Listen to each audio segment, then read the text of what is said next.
I couldn't believe my eyes when the audacious man walked up to our table. Without hesitation, he grabbed my unfaithful wife's hand and, with a sneer, said, "Why stay with this weakling? Let's dance first, and then I'll show you what a real man can do." Keeping my composure, I swiftly executed a practiced move, the sickening crunch of his hand echoing through the room, followed by his cries of pain as he fell to the floor. The restaurant, a high-end establishment, exuded understated luxury. Dim lighting bathed the polished mahogany tables in a warm glow while soft piano music played in the background. It was a setting perfect for power lunches and lavish celebrations. A world I once relished, but tonight it felt like a gilded prison. My wife Amal sat across from me, her beauty undeniable. Her dark hair was meticulously styled, and her lips matched the sleek gown that hugged her figure. Yet for all her grace and elegance, her eyes betrayed a chilling distance, a void I couldn't ignore. We had been married for several years, but the past 6 months had brought an unspoken shift. Late nights at her law firm, secretive messages, and unexplained absences had driven a wedge between us. I had hoped tonight could bridge that gap, a chance to rekindle what we had lost. Instead, I found myself a spectator, watching the woman I loved drift further away. As we sipped our wine, a shadow fell over our table. I looked up to see a man in his mid-30s, tall, muscular, and exuding arrogance. His tailored suit fit him perfectly, but it couldn't mask his smugness. Piercing blue eyes locked onto Emil, completely ignoring my presence. "Amal," he said smoothly, his voice a calculated blend of charm and arrogance. "I didn't expect to see you here tonight." Amal froze, her glass suspended midair, her eyes darting between him and me before she finally spoke. "Lucas," she stammered, her tone betraying more than she likely intended. "What are you doing here?" "Enjoying the city," he replied with a grin. To my utter disbelief, he reached out, took her hand, and added with disdain, "Why stay with him? Let's dance first, and I'll show you what I can offer." The restaurant fell silent. I could feel the eyes of curious onlookers fixed on us. Amal tried to pull her hand free, but Lucas held firm, his audacity igniting a fire of anger within me. I rose slowly, my chair scraping against the floor. "You have 3 seconds to let go of her hand," I said, my tone calm but laced with menace. Lucas turned a sneer on me. "And if I don't?" What followed was immediate. The sound of bones breaking shattered the silence, and Lucas fell to the floor, clutching his broken hand. His cries echoed through the room, drawing every gaze to our table. Amal gasped, her face a mixture of shock and fear, while other diners froze in astonishment. "Magnus," she whispered, her voice trembling as she grabbed my arm. "What are you doing?" I ignored her, crouching to meet Lucas's pain-stricken gaze. My voice dropped to a whisper only he could hear. "This is just the beginning," I said, my tone devoid of sympathy. "You made a mistake tonight, and I'll make sure you regret it." He glared up at me, his face contorted in agony. "You'll pay for this," he spat through gritted teeth. I turned to Amal, who remained frozen in her seat. "Let him go," I said curtly. She hesitated, her wide eyes darting between me and Lucas. "Now," I snapped, my tone cutting through her uncertainty. Slowly, she stood, her heels clicking against the floor. As she followed me out, behind us, the murmurs of other diners began to rise, turning into a low hum of speculation. The drive home was suffocating, silence filling the car like a heavy fog. Amal sat rigidly, her hands clasped tightly in her lap. I could see her mind racing, desperate to find an explanation for what had unfolded. When we pulled into the garage, I turned off the engine and faced her. "Talk!" I demanded, my voice slicing through the quiet.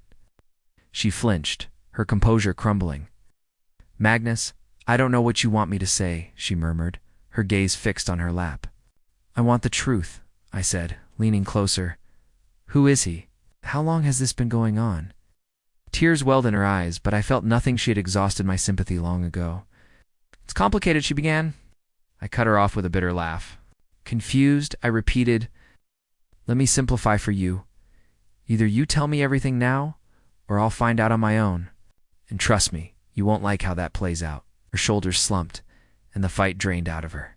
"6 months," she admitted, her voice barely audible. It started 6 months ago. The confession hit me harder than I expected, even though I had long suspected it. I took a deep breath, forcing myself to stay calm. What exactly was tonight supposed to be? I asked, my voice unsettlingly steady. A chance to humiliate me in front of everyone? To throw it in my face? Oh, she cried, her voice breaking. I didn't know he'd be there, Magnus, I swear.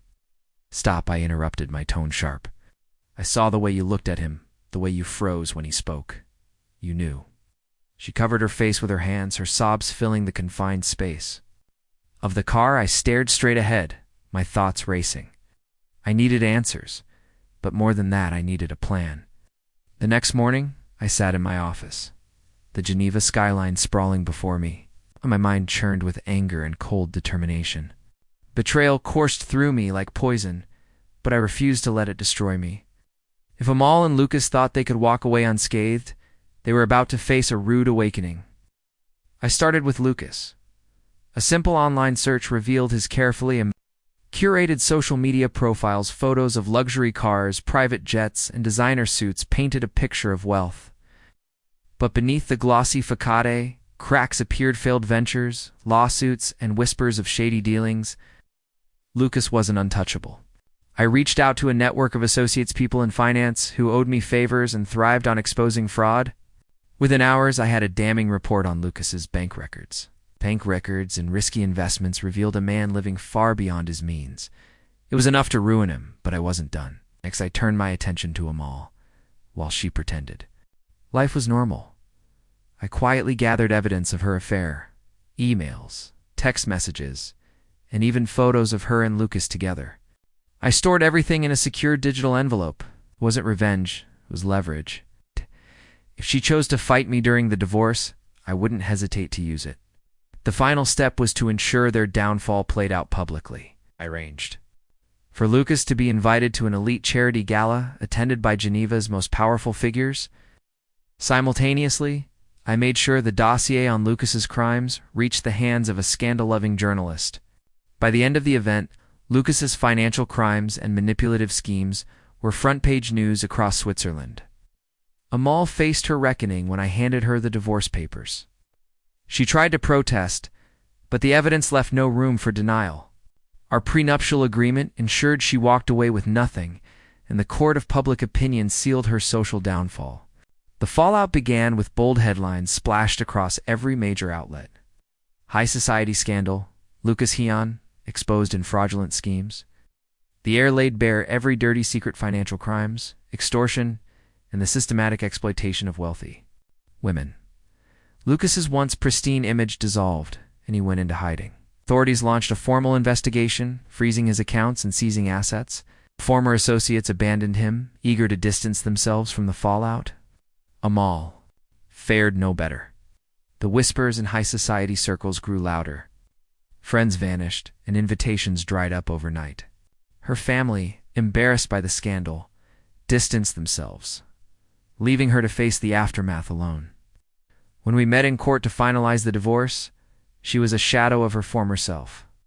Her once elegant appearance was replaced by tired eyes and quiet desperation.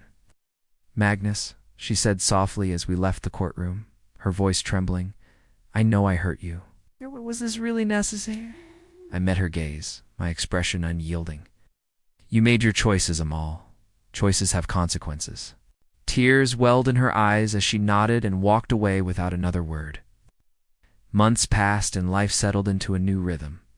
The house, once filled with tension and silent resentment, now felt peaceful. I threw myself into my work, closing deals and expanding my company's reach across Europe. The sting of betrayal lingered but faded over time, replaced by clarity and purpose. One night I attended another charity event, this time with a sense of quiet confidence. As I moved through the room, I felt a light tap on my shoulder.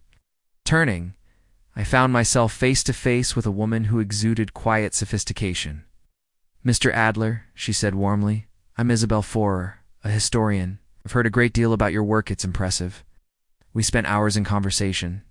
Her wit and intelligence were a refreshing contrast to the shallow interactions I had grown accustomed to.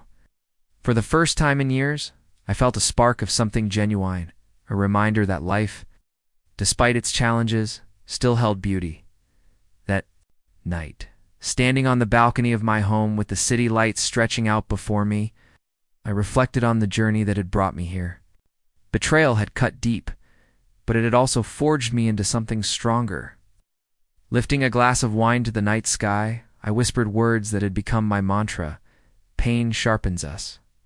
Strength shapes us. I turned to go inside. I left one final thought hanging in the cool night air. Betrayal can break you, but renewal rebuilds you.